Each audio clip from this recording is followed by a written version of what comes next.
Welcome to an Age of Empires forecasted game. We got, in the color yellow, playing as the Abassid Dynasty, is GiveUAnxiety.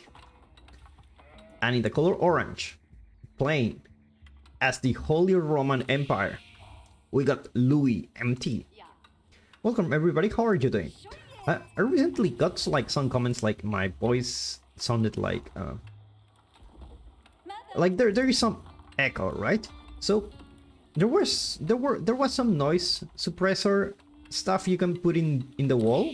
Was checking, but you know what could actually work is just open the door, and maybe that could do it. Let's see. So let's talk a little bit about this encounter.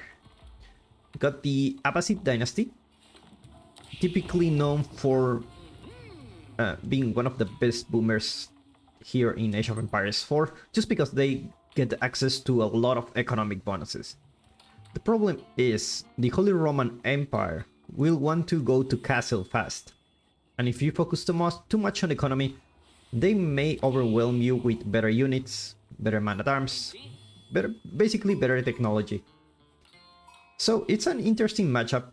Let's see how these two players manage to deal with this situation. Obviously, GiveUA and Louis, very good players.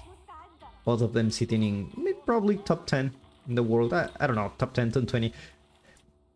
I'm not super sure in the ladder where they are, but you always see them in professional tournaments. So that's something to consider. Always you can learn a lot from these guys.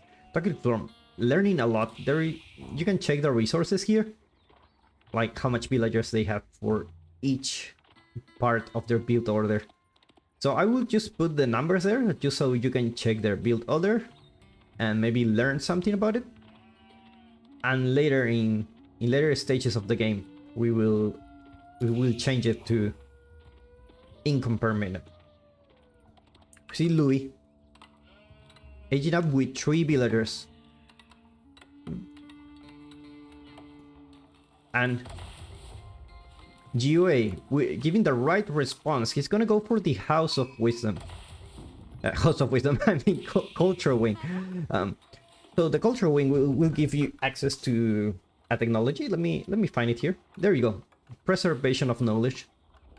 And what this will give you is an edge for aging up faster. So we will see who ages faster, GiveUA or Louis, because they also get a bonus from the prelates. So we should have a very passive game going on for the moment. By the way, at the time I'm recording this, we are 1 day away from the expansion. Can't wait to try the new civilizations. Can't wait to see what other players do with the other civilizations. I know there's been some videos out there about, you know, the Japanese, the Byzantines, the Order of the Dragon, Gen Dark. So it's gonna be very interesting. It's gonna be very interesting to see those incorporate into the main game and see how they go against other civilizations, because most of the videos I've seen is new civilizations against other new civilizations. I would like to see the old school civilizations against the new ones. And in a way, I feel like, you know, basically you have a new toy to play with, right? And when you have a new toy to play with, you don't really want to use your old ones. But eventually, I guess people will get tired of it. Watch out, GiveUA may lose the scout here. Luckily for him, there were only 3 villagers inside the town center. So we see upgrades going on for GiveUA. Fresh footstep, reduce the cost of villagers, and preservation of knowledge. So this should give him an edge. He should save a lot of food, basically just because you can just save a lot of food from villagers, and also aging up will just be much cheaper. So far, Louis not going for anyone on gold yet. Interesting decision. Let's see how these players will play in the feudal age. Will we see a fast castle coming from both players? You go. Oh, Louis deciding to go for a second town center. Interesting choice. We'll give him a safe gold here. However, your opponent is not being aggressive, so maybe he's looking to play in the later game. He's not rushing to castle. You better have a better economy in castle, like, you know, the fastest castle, not usually the best strategy because all your resources went to age up, and when you age up, then now what, right? It's like... UA also going for a second town center here. I think this is like classic UA strategy. You go for 2 town centers, I also go 2. You will go for 3, I also go 3. Just so that we can get even, right? But things are not as simple as that because, you know, as the Holy Roman Empire, you got the Icon Chapel, you can inspire your villagers. And as the Abassid Dynasty, you get economic upgrades. So it's not really like even economy. So we will see. Wheelbarrow going for GiveUAnxiety. No wheelbarrow yet for Louis. Not really needed here. All the resources are really close to him, so not much walking is done here. And I guess all the villagers from wood are just transitioning into food here. Now just to have his starting his farm transition. Pretty typical farm transition you see from the Holy Roman Empire. Now the new civilization, the Order of the Dragon, they say is the cooler Holy Roman Empire just because you have like fewer units, but they're very strong. And I've seen like ridiculous amount of units against a few of those, and they just end up winning fights. And it's very interesting because this changed the dynamic of the game where you will have only a few units who make the job now. And I think this will also be very friendly for new players. I know developers have been looking for ways to expand the game to, you know, audience that are not really hardcore RTS fans. For me, as an example, I wasn't really a hardcore RTS fan. I believe now I am, otherwise I wouldn't record this. But at the beginning, the only time I played Age of Empires was when I was a kid. And I'm sure a lot of people from my age, I'm 30 by the way, a lot of people from my age have already played Age of Empires at some point in their life. But for some reasons, they stopped playing it like me, and now maybe they haven't even considered going to RTS, or maybe they just stopped playing at all, right? They have other hobbies going on. That could also be the case. We see military wing going for GUA. Should be expecting some action coming soon. Walls going for Louis, securing this side of the map. You can actually wall this here pretty cheap also. Nothing against this wall. Maybe it's just because it's closer, right? Scott just trying to be annoying here. That's what I see a lot of these players do, is try to be annoying with whatever they can. Even if it's a scout, it's not gonna do damage, right? But it's like you force your opponent to distract a little bit. See, he don't even bother to gather his villagers into the town center just to kill the scout. He don't bother. We see stables going out for both players. Let's change income per minute. We see stables. 2 stables for Louis. She'll see a battle of knights. We will see if we see some camels in action here. 3 prelates are already in position to grab those relics. Got one here.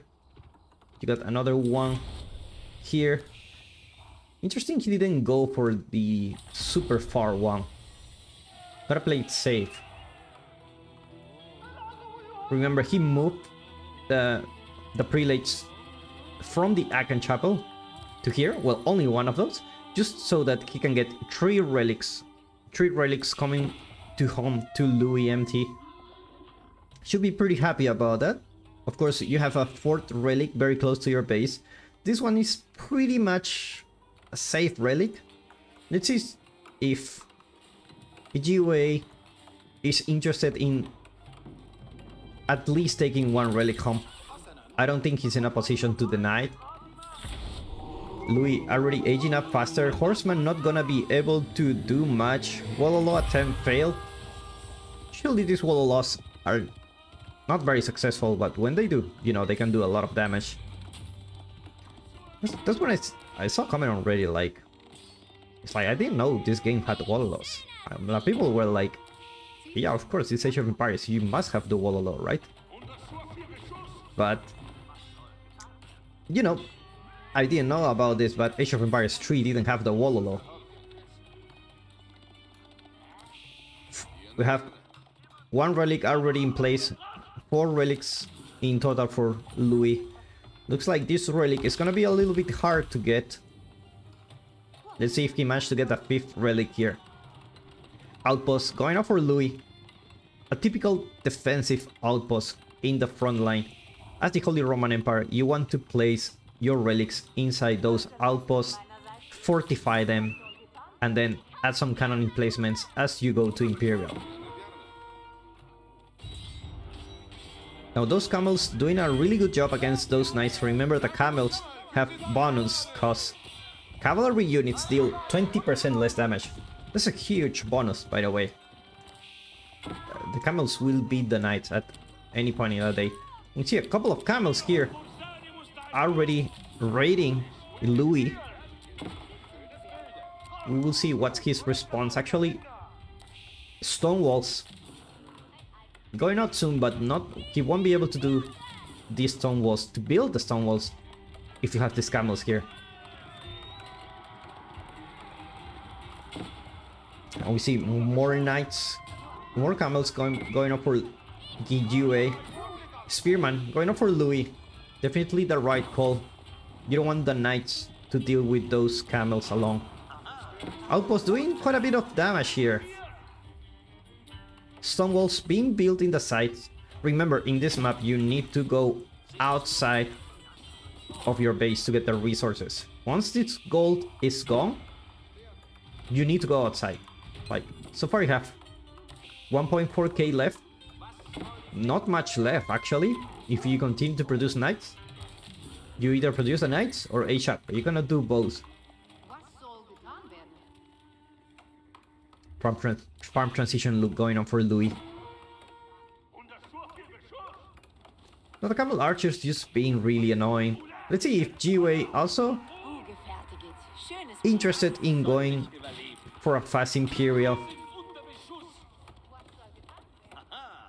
Now fortified outposts are already built, both of them with relics.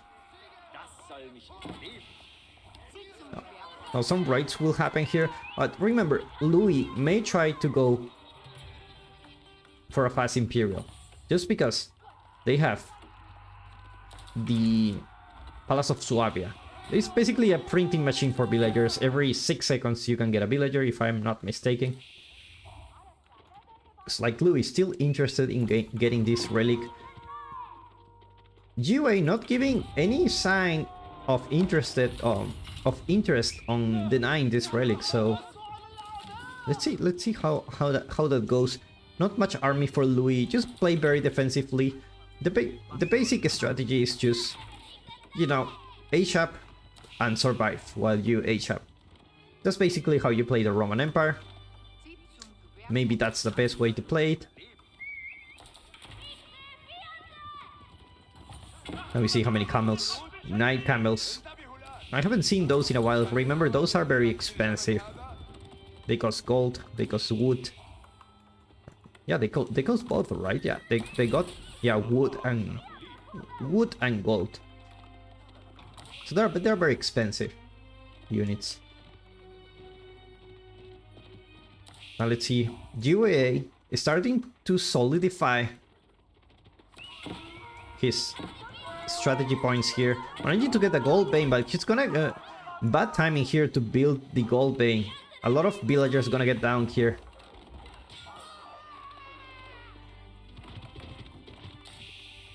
That's the problem of sending your villagers to a resource without any army protecting them. It's like the relic was picked by Louis. He should be very happy with 5 relics getting home. And with that, Palace of Suave is being built. And this should give him a very good economic advantage. Now, there is not much villager difference. I mean, we're talking about 13 villagers difference. 7. But the thing about this is that you don't really need to think about losing villagers anymore. You can just produce villagers really fast. And you don't need to really worry about you know, macroing them. Of course, it's really bad if you lose them, but remember, they don't only produce faster. Okay, it was 7 seconds, not 6, but they only cost 17, so there's really no point of using your main town centers now. I mean, of course, you will produce much more villagers.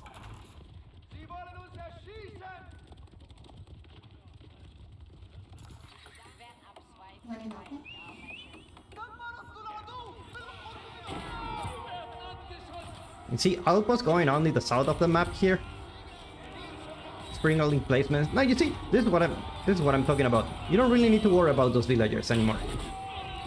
And they can just gather resources as long as they want, and they will be replaced by a new one. That's a good thing about this Lamar. It's not only the villager lead that you can have, because there's not much villager lead you can have at this point. See a full Spearman mass going for Louis. Not upgrade for Elite Spearman yet. Looks like this gate will go down. And indeed with that, Louis managed to get into one side of the base, denying these berries for the time being. GiveUA already in the gold here in the south. Looks like Louis wants to get some stone first before expanding here. Got a big gold here. Now, the outpost. Sorry, it's not the outpost, the culverin here.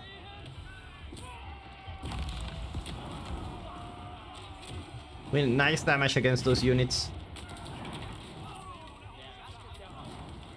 The prelate trying to heal the worker.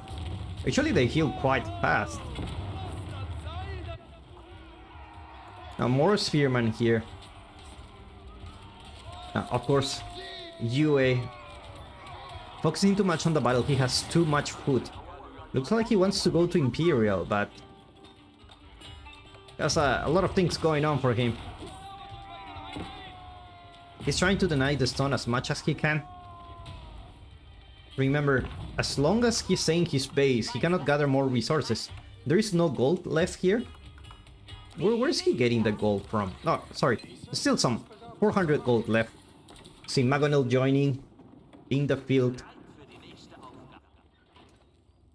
Now this should give him enough stun so that he can build a keep. Should be around here, probably. You have a big gold vein. Now GiveUA preparing to go for a front attack. It will be a little bit hard. Remember, these outposts have... This one has the spring link placement, I believe. Yeah, there's no cannon placement in this one. Same for this one. And we see basically a lot of production for the barracks for Louis. And there is no crossbows yet for GiveUA, so... And we see man-at-arms joining the field. See a keep. It's gonna get built here.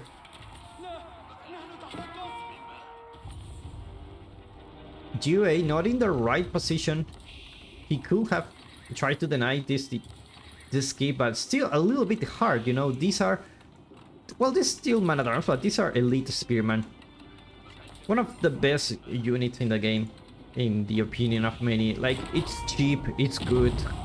It works against cavalry, which you will hate in the late game. Let's see if we try to see a Wololo attempt here. We will see a Wololo. We see a Wololo happening here. Horseman being converted to Louis' team. Oh no, we don't see those every day. Fortunately, it was just a horseman. I mean, we take those. It's 3 units. This is a huge army loss for GiveUA. Huge army loss.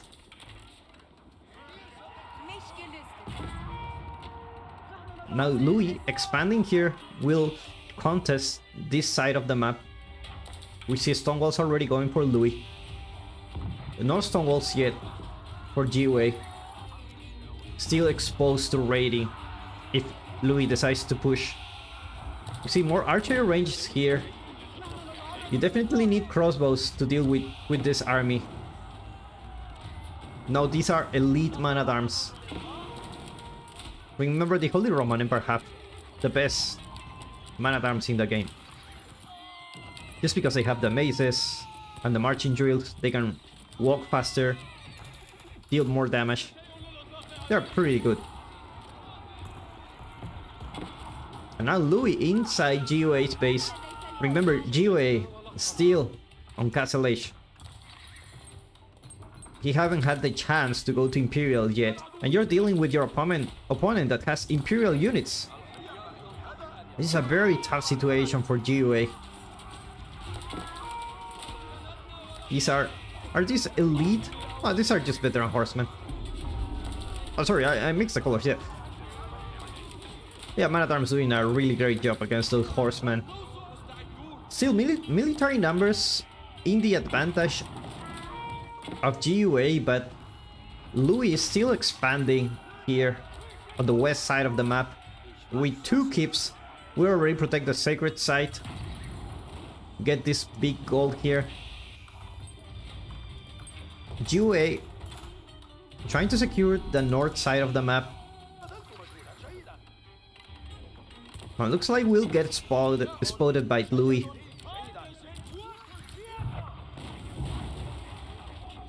Now more man-at-arms joining the field, and we see a unit that is very scary. It's the Bombard. Let's see if we can find it. Question is where he will use the Bombard. Probably here. Probably here.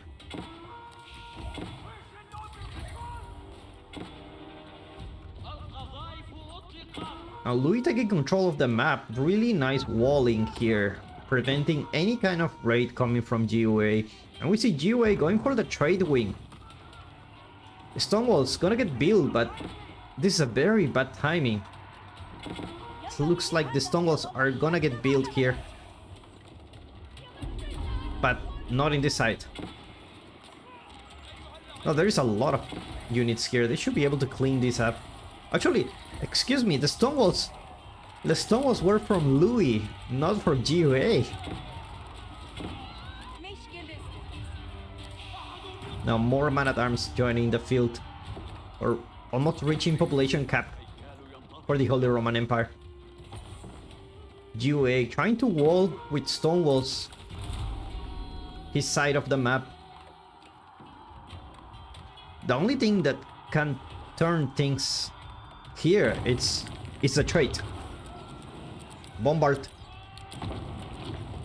will take care of this keep. It should be go down pretty easily with those man-at-arms here, and no emplacements so far. You see, we'll see the destruction. It's a really nice destruction. I would say Age of Empires 2 have better destruction simulations than Age of Empires 4. I mean, they're very well done. They're very realistic. You feel the weight of the buildings.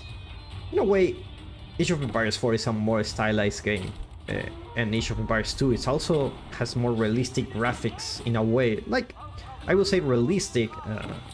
Of course, it has less technology compared to Age of Empires 4, but the way things look in Age of Empires 2 are just way more realistic. You know, the materials and the lining and everything, it just feels more real, even though it's an older game.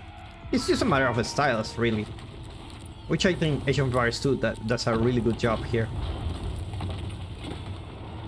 Second keep went down for GUA. Not looking good, to be honest. Now the problem is, look at this trade. Look at this trade post. Is he going for a trade anytime soon? Looks like he's getting ready. We see the first traders are already being built. 5 traders on the map. Not doing the best route, I will say. Probably they will need to go. Yeah, that's unfortunate. The traders not be able to get back home. This is a very tough position for GUA.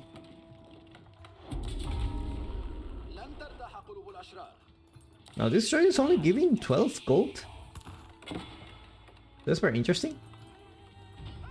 This is an unfortunate position for GUA because sometimes the trade post can be here in the corner, and if that's the case, then of course you'll have a better time trading. But looks like his opportunity for trade has been in denial, and Louis will spot this trade.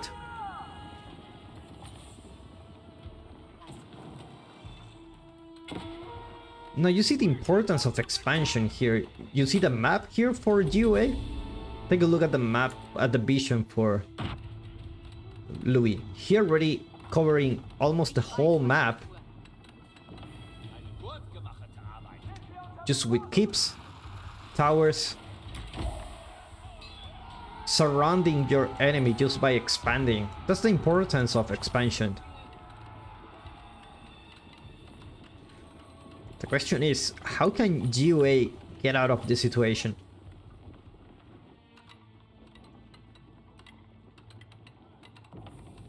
See more outposts being built just to get more vision. Probably all the resources will go for Louis at this point. Not elite upgrades yet for those horsemen. You see, basically archers. Remember, these are composite bows. So he should have the composite bows, so should do a very good job.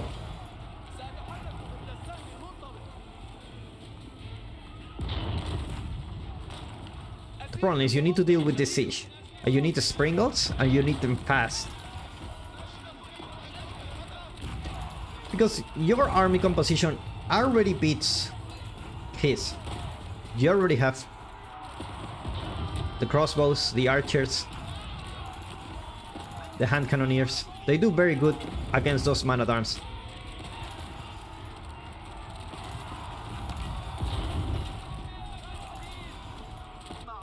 Meanwhile, Louis closing his enemy, forcing him to stay in his base, and with no trade, he will be forced to create wooden units soon.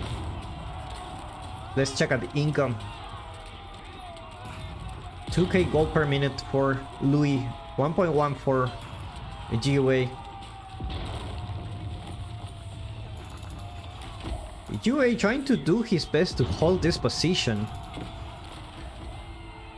But looks like he don't have the numbers and he don't have the springles to deal with this bombard. This bombard is just destroying everything. If you had just one springle, you can just change everything.